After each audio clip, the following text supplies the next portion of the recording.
dances various forms such as reggae, calypso, soca, salsa, and merengue, each reflecting the unique cultural heritage and history of the region. The preservation of the Caribbean music is vital not only for the cultural identity, but also for the social cohesion and community engagement within the island.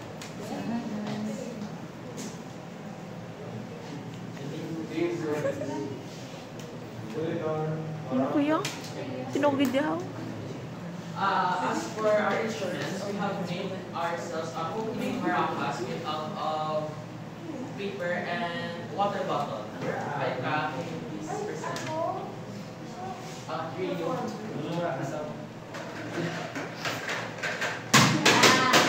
Yes.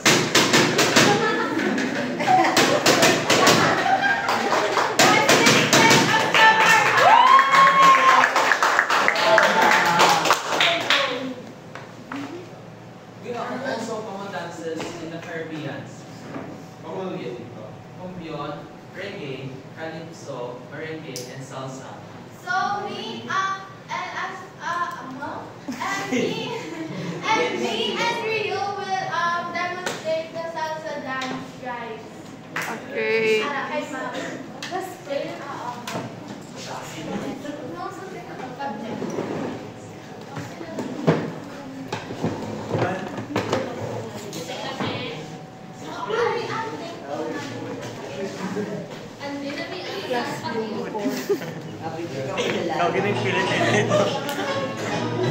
Oh, hilang tamo na resuro.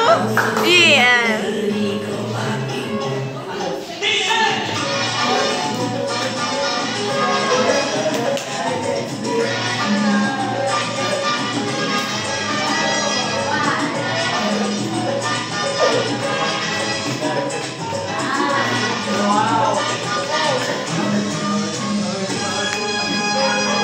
Jangan tegak, siya